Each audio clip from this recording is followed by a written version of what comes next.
In today's episode, it will leave you moved and inspired. Have you ever wondered how much courage it takes to break the silence of your darkest secrets? Our guest, Nattolie Chilton, has transformed her pain into power, and she's joining us here today to share her journey from victimhood to victory. You'll learn how honesty, vulnerability, and courage are not just words, but tools for reclaiming your life. We'll walk through Nattolie's journey of overcoming domestic violence, addiction, and abuse, and discover the keys to personal freedom. So stay with us here on the Writer's Corner live show, and don't go away. We'll be right back. Imagine a world where the lines of reality blur with the fantastical. Embark on journeys from humble beginnings to the pinnacles of literary greatness. On the Writer's Corner, we delve into the lives of unique wordsmiths, known for their compelling storytelling. They are artisans who craft fantastical realms, etched in our memory long after the final page is turned. Every tale begins with a single word, a single idea. Authors create sensations that keep you on the edge of your seat. Witness how they transform setbacks into stepping stones. Use refusals to spark growth and turn rejections into catalysts for new inspiration. Witness the diversity in writing as it gives birth to a vast array of genres, from drama to mystery to children's stories, fantasy, and reality. Join us as we uncover sources of inspiration and the magic that defines the author's craft. Find out how authors breathe life into their characters and meticulously craft narratives and plots that captivate readers. Get a sneak peek into upcoming works, and join us as we celebrate literary greatness, only on the Writer's Corner. We don't just celebrate best-selling Amazon and New York Times authors, but also indie authors. Join us on the journey from the birth of a tale to the creation of a masterpiece, only on the Writer's Corner live show. Stay tuned. If you've just joined us, then welcome to the Writer's Corner live show. If you are not yet following us on our social media channels, please do that, because that way you'll get notified the next time we go live. If you haven't met me yet, I'm Bridgetti Limbanda from Cape Town in South Africa, and in today's show, we'll be talking to Nattolie Chilton.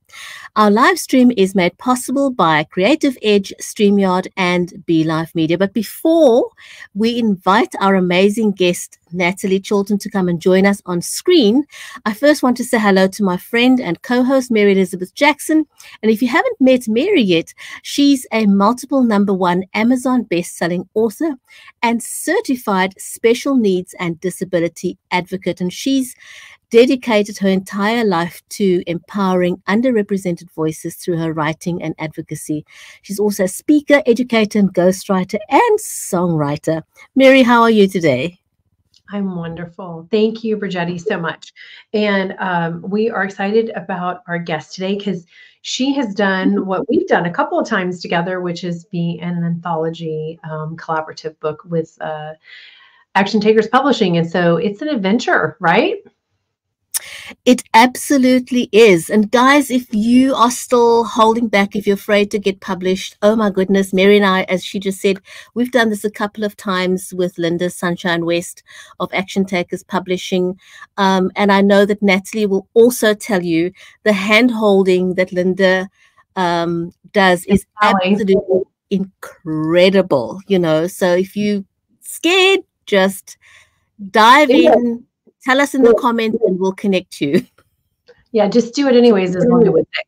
Oh, and Sally is watching us over on Instagram. Hi, Sally.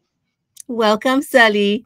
So if you haven't met the amazing Nattolie Chilton yet, she is an international best-selling author. She's a courageous storyteller, a survivor of domestic violence, addiction, and parental alienation.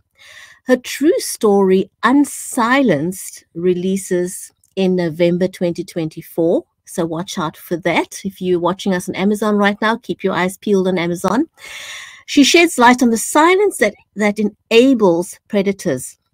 Nattolie's journey of survival spans decades of darkness, but she emerged victorious, earning degrees in neuro-linguistic programming and hypnosis. Today, Nattolie is passionate about empowering others with the truth that honesty, courage, and vulnerability can lead to complete liberation and wholeness. But who better to tell her story than Nattolie herself? So please help us welcome Nattolie to the show.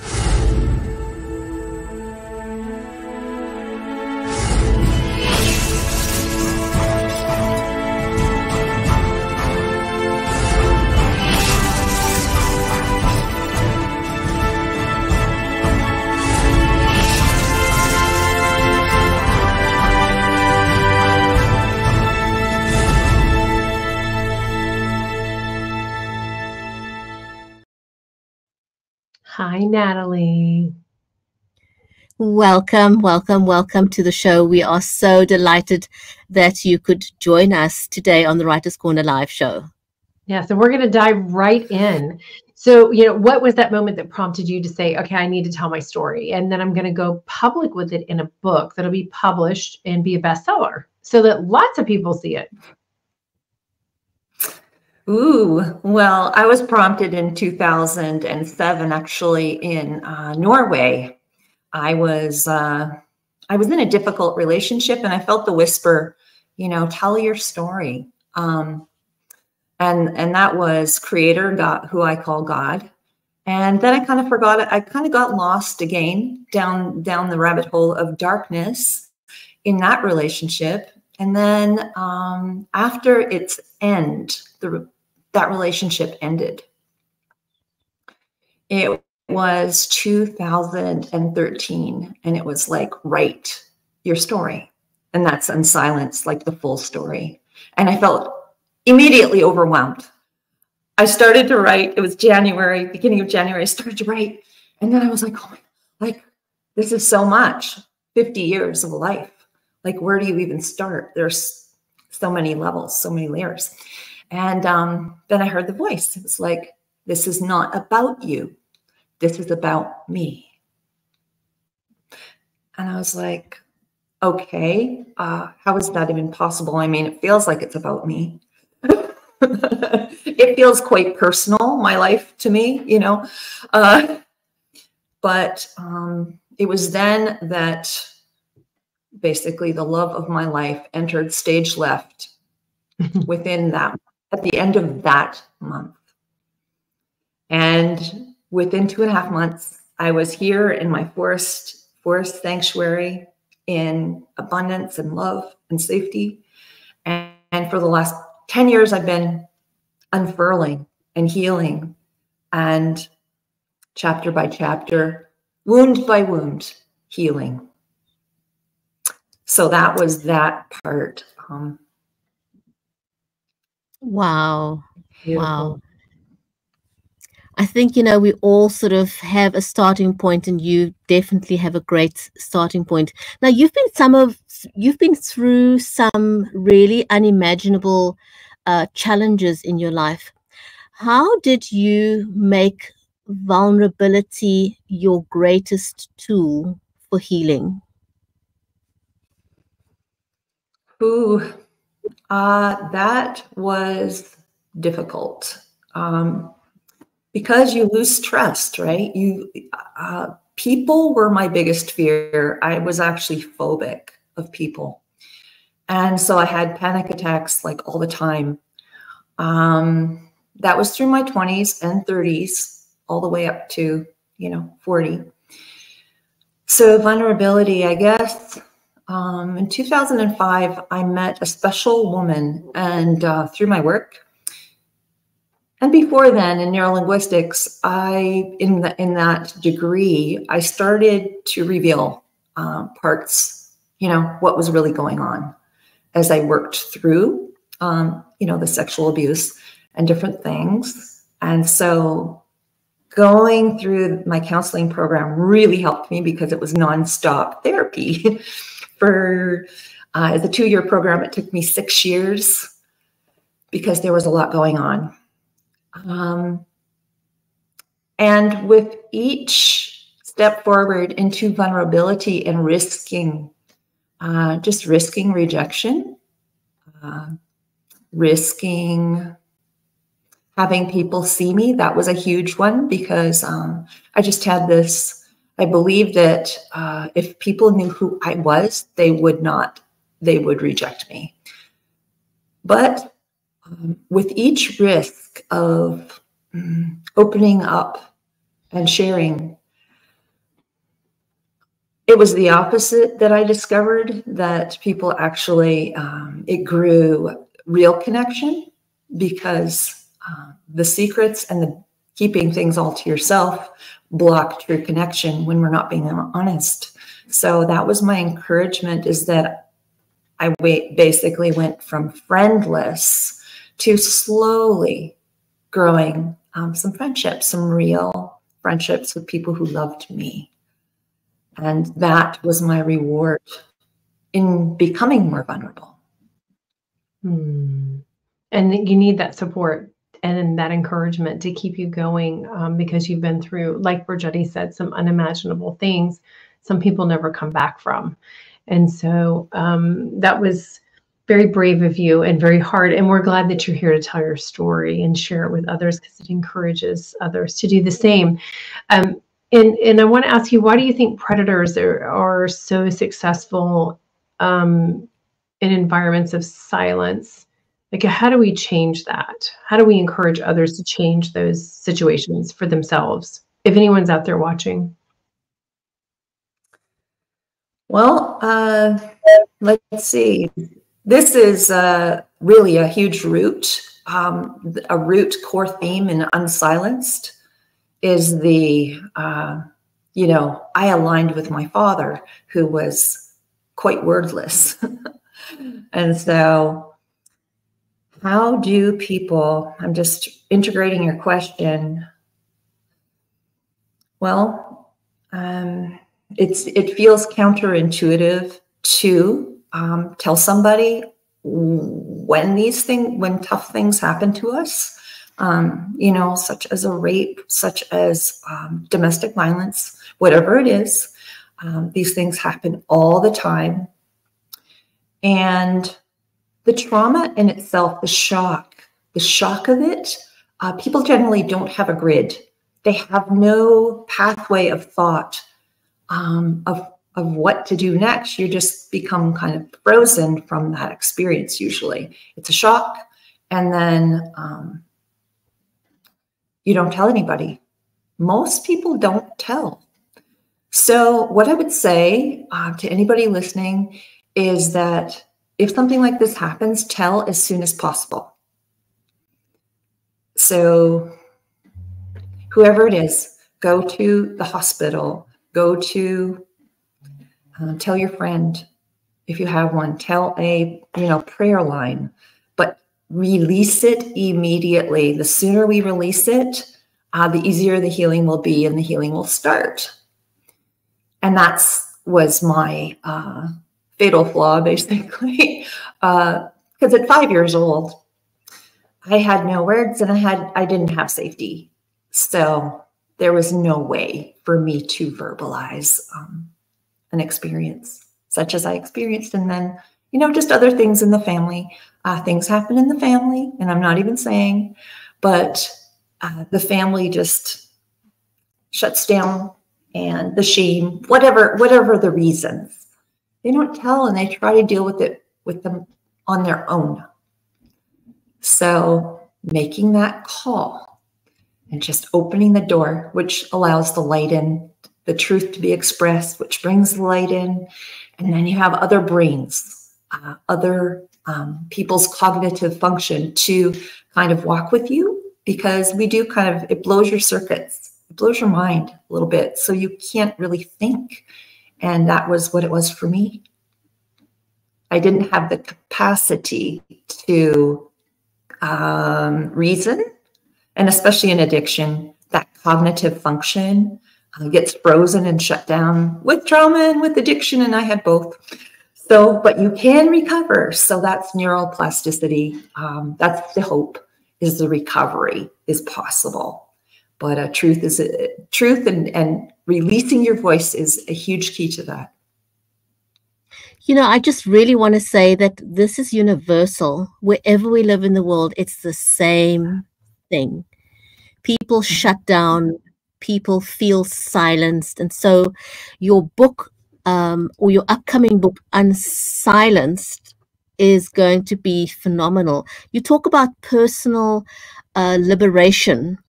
How can others begin that process of breaking free? Like, where do you start? How do you start?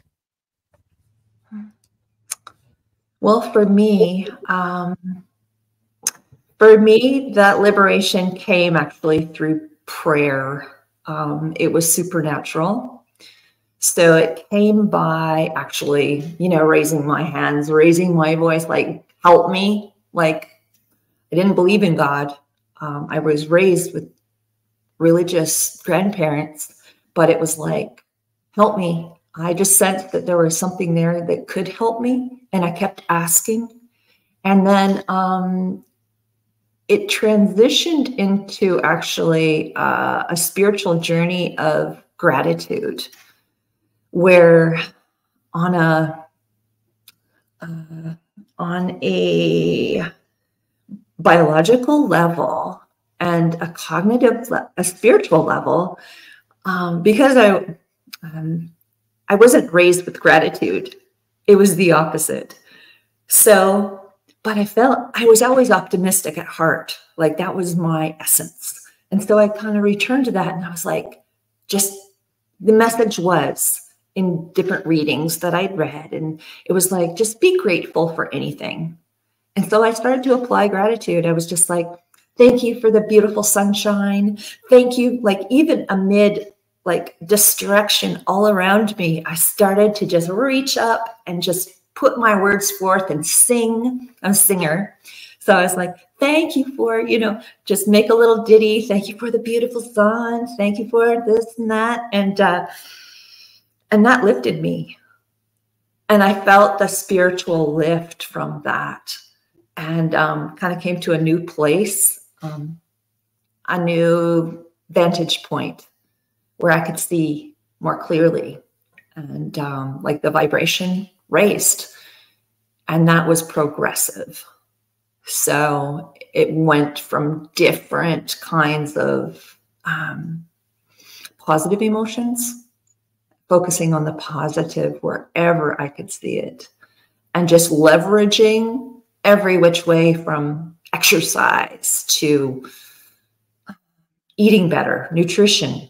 So I started studying all these different ways and just adding in little things like fasting, any way that I could see better, clear my mind. And eventually the supernatural just started speaking to me on a spirit level. I started to get messages, and that was amazing. That was amazing. That was the hugest game changer, of course, because I always felt alone and unsupported, almost always. And that was like, I am not alone. And just knowing that viscerally was a comfort that strengthened me, no matter what, even if there weren't any humans supporting me. But usually there was somebody that would pop up somewhere, like a little angel of some kind. And the habit that needed to be broken was my habit of isolating and returning to silence and becoming invisible, because those old fears just kept dragging me back, like, shut up, like, they're going to judge you, this and that, the fear speaks, which is a liar. And so the healing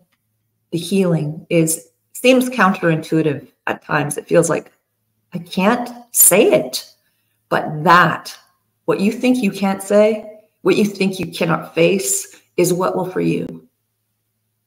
And what freed you. Go ahead.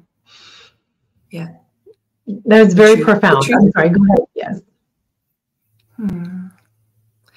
Yeah, well, the truth is, you know, dealing with it. Most of us don't want to be facing the truth all the time. It's not the easiest thing, but it is the freeing thing.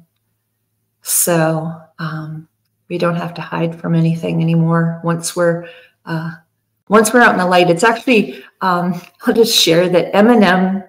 I don't know if you know the movie 8 Mile. He did this. He did this. His movie.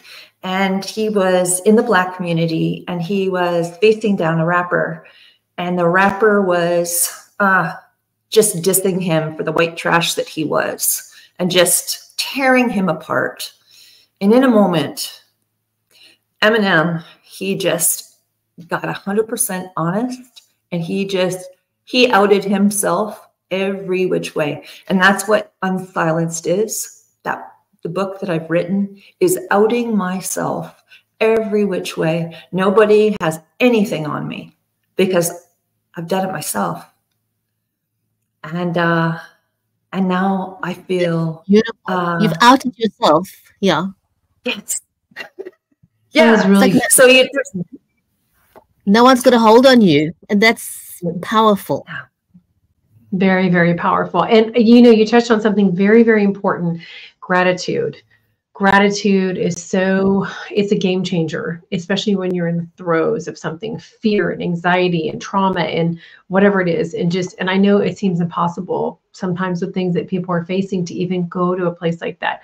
But if you can just shift yourself just even this littlest bit, it changes the vibration of your whole body and how it feels, and the energy that around you is just so different.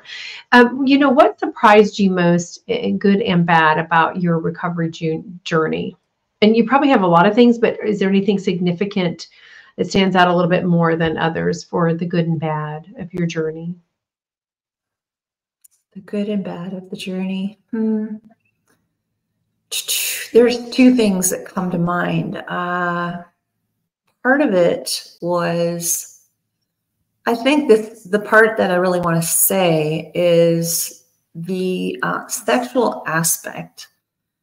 Basically, the initial sexual injury, and then the basically being in the illicit sex industry, like in those areas, experiencing being exploited, and just having experience in paid for sex, put it that way, and is the damage. And though the window was quite small, the damage was absolutely massive. And I wanted to speak to women, actually, women, young girls, whoever they are, women, so many women are involved in this, like OnlyFans and all kinds of areas. And the men also, in that the injury that is happening through loveless sexuality and pornography, all this is very injuring. And it takes so long to heal, and I'm still healing from it. So I just recommend people really get out of it, get out of those areas, even viewing pornography, because it does produce a wedge between, you know, men and women. I just think that sex is meant to have love attached, and that's how we're meant to connect. And even on a virtual level, I really spiritually believe there are bonds being built even on an energetic level from what we view. It's hardwiring our brain, just all kinds of a mess. So sex is meant to, is precious. Our bodies are precious. And my initial imprinting made me believe that it had no value whatsoever. And my, you know, just my upbringing, I received powerful messages of worthlessness, which of course was rumor, the belief system grooming. We would never, nobody would ever do these things without that imprinting, because it's unnatural. and there is no fun in it. Nattolie, thank you so much for sharing that, and I just want to reiterate what you said. Pornography is not harmless fun. It's very harmless, and it's very, very dangerous and very, very damaging. It's not something to toy with. In Ripple Effective Impact, you wrote chapter 16. What message do you want readers to walk away with after reading that chapter?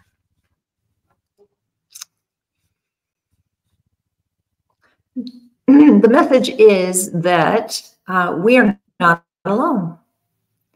So there's this, I was explicitly shown by through the spiritual realm that there's so much more than this 3D reality and different profound experiences that is in the ripple effect and that is woven throughout Unsilenced was, I felt so, what was the word? I felt just alone. I felt abandoned. I felt on the outside looking in, like I wasn't connected to humanity, like I wasn't even a part of. I was on the outside looking in. And that, like, on a quantum level, that is impossible because we are a web of interwoven light, everything. So all of us human beings, we are connected. There is no way to disconnect. So so that's my message is rest assured, if you haven't seen it or felt it, there is a creator. There is more love. Our foundation is love, and what we focus on, we get more of. So as we begin to shift our focus to notice the beauty and the love that we can see in children, we can see in animals, that will grow. And know you're not alone, period. I saw it. Hey, can you show us your cover of your book? We'd love to see the cover. Yes, please. Yes, please.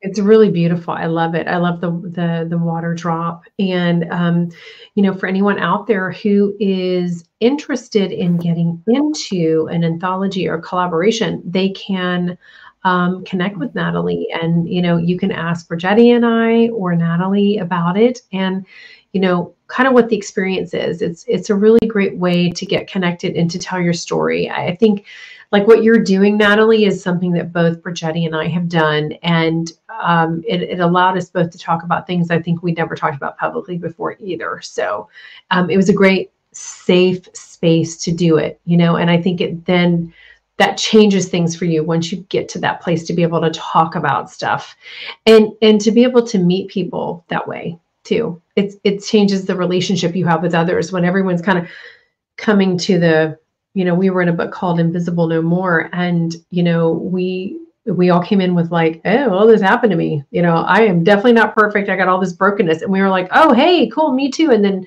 everybody loves each other for it and has that compassion before you have anything else for someone else, which is an amazing experience to have. Lady, we are out of time, unfortunately. Nattolie, we could talk to you for another hour. So we'd love to have you back sometime. Please connect with us or stay connected. We'd love to talk about your upcoming book some more when that is released. So to our amazing audience out there, thank you for joining us on the Writers' Corner live show. It's been a pleasure having you with us as we explored Nattolie Chilton's powerful journey from silence to strength. And if you enjoyed today's conversation, please, please, please do buy a copy of Nattolie's book on Amazon. And don't forget to like, share, and subscribe to our YouTube channel so that you won't miss out on any future interviews with our incredible authors. Until next time, keep reading, stay inspired, and remember, every great story begins with a dream. Take care, everyone. Thank you for joining us on the Writers' Corner live show.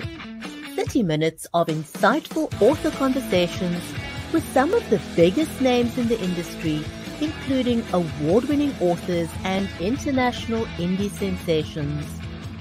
Join us on the next episode of the Writer's Corner live show.